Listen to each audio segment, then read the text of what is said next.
Hello साथियों, इस video में हम जानेंगे कि चोरी चोरा कांड कैसे हुआ था। इसकी पूरी जानकारी हम आपको देंगे।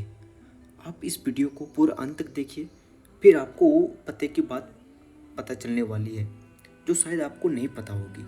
ठीक है, तो शुरुआत करते हैं उत्तर प्रदेश के गोरखपुर जिले, जहाँ पे चोरी और चोरा नाम के दो गांव थे।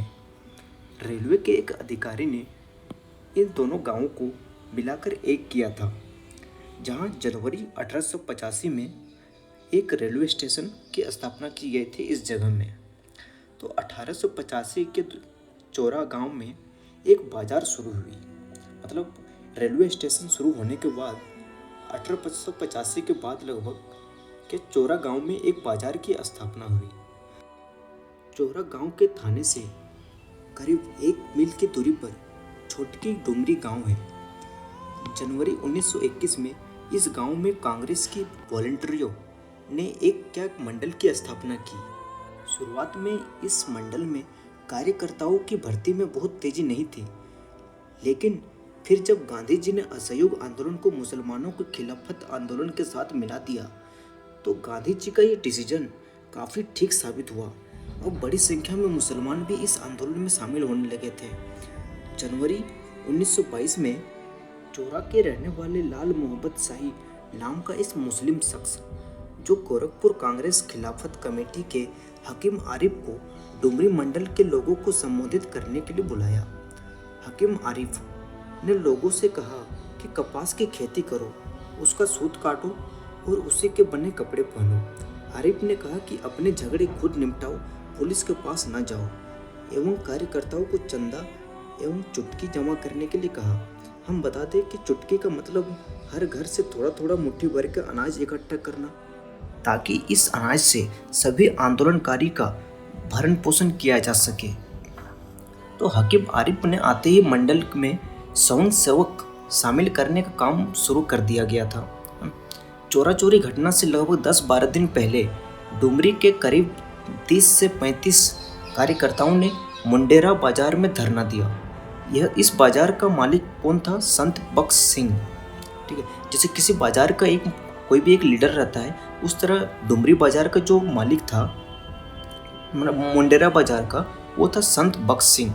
अब संत बख्श सिंह के आदमियों ने वॉलंटियर्स यानी कार्यकर्ताओं को बाजार से खदेड़ दिया, क्योंकि उनकी संख्या बहुत ही कम थी। तो कार्यकर्ताओं ने तय किया कि अगली बार वो ज़्यादा संख्या में आएंगे। इसके बाद कार्यकर्ताओं की संख्या बढ़ाने पर काम किया जाने लगा। संख्या जब 300 से ज़्यादा हो गई तो उनकी फिजिकल ट्रेनिंग भी शुरू कर दी गई। तो फिजिकल ट्रेनिंग की जिम्मेदारी की एक रिटायर्ड फौजी भगवान अहिर ने ली। भगवान अहिर प्रथम विश्व युद्ध में ब्रिटिश सेना की तरफ से इराक में लड़ा था। मुख्य घटना के करीब 4 दिन पहले कांग्रेस के मंडल कार्यकर्ता डुमरी में बड़ी सभा आयोजित करते हैं। सभी कार्यकर्ताओं को यह निर्देश दिया गया था कि अपने साथ भीड़ लाओ, संख्या कम हुई तो पुलिस पिटाई कर सकती है एवं गिरफ्तार भी किया जा सकता है। इस सभा में करीब 4000 लोग शामिल हुए थे। तो सभा के अंतिम समय पर एक बड़े से चरखे के साथ तहसील दफ्तर, थाना और बाजार के आसपास के इलाकों में एक बड़ा जुलूस निकाला गया। इस बार कोई रोक टोक नहीं हुई थी। इस सभा की सफलता से उत्साहित कार्यकर्ताओं ने दूसरे दिन यानी 1 फरवरी दिन बुधवार को फिर से संत बख्श के मुंडेरा बाजार में धरना देने का मन बनाया, जिसमें करीब 60 से 65 वॉलंटियर जो बाजार पहुंचे। लेकिन इस बार भी संत बख्श ने आदमियों को उन्हें डांट कर भगा दिया। वापस जाते जाते कार्यकर्ताओं ने एक चेतावनी दी कि हम नेक्स्ट बार यानी शनिवार को इससे भी ज़्यादा और भीड़ लाएंगे। ठीक है, तो 4 फरवरी 1922 दिन शनिवार के दिन सुबह 8 बजे करीब 800 लोग एक जगह जमा हुए। इस बात की चर्चा हो रही थी कि संत बख्श की किस तरीके से बदला लिया जाए। इधर चोरा थाने के दरोगा गुप्तेश्वर सिंह इस मामले की खबर थी, क्योंकि उसके मुखबिरों ने उसे बताया था कि इस मीटिंग में कुछ अहम फैसला हो सकता है। सो गुप्तेश्वर सिंह ने गोरखपुर के अतिरिक्त सिपाही बुला लिए गए थे, जिनके पास बंदूकें भी थे। मीटिंग में भी अपने कुछ आदमियों को भेजा कार्यकर्ताओं को समझाने के लिए, लेकिन कोशिश की गई, लेकिन कार्यकर्ताओं ने बात नहीं मानी। तय हो गया कि मुंडेरा बाजार को बंद कराया जाएगा। खतरा जो भी हो, सभी कार्यकर्ता इसके लिए तैयार रहेंगे। कुछ ही देर बाद सभा ने एक जुलूस की शक्ल ले ली। महात्मा गांधी के नारे लग रहे थे। भीड़ चोरा चोरी थाने की ओर बढ़ रही थी। लोगों की संख्या 3 से 4 हजार के करीब थी। रास्ते में उन्हें संत बख्श सिंह के यहाँ काम करने वाले कर्मचारी अवधि तिवारी नाम का एक शख्स से मुलाकात हुई। उसने भीड़ को पुलिस की बंदूकों का डर बताया, लेकिन पुलिस यानी जुलूस के नेताओं ने उस पर कोई ध्यान नहीं दिया और आगे बढ़ गए।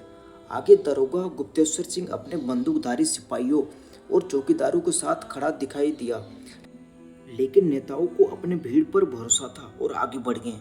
कुछ देर बाद जुलूस थाने के सामने से गुजरा।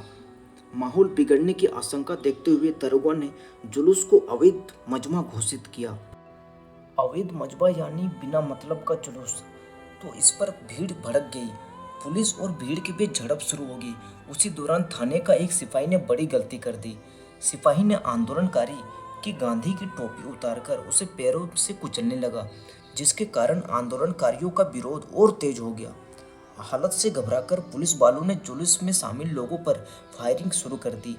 इस गोलीबारी में अराउंड 11 आंदोलनकारी की मौत हो गई, कई घायल हो गए। फायरिंग करते करते पुलिस की गोलियां खत्म हो गई तो वो थाने की तरफ भागे। गोलीबारी से भड़की भीड़ ने पुलिस वालों को दौड़ाना शुरू कर दिया। पुलिस वाले थाने पहुंचे। कहा जाता है कि भीड़ से बचने के लिए पुलिस वाले ने खुद को लॉकअप में बंद कर दिया। तभी कुछ आंदोलनकारी ने किसी दुकान से केरोसिन तेल का टीन उठा लिया और थाने पहुंचकर केरोसिन छिड़ककर थाने में आग लगा दी।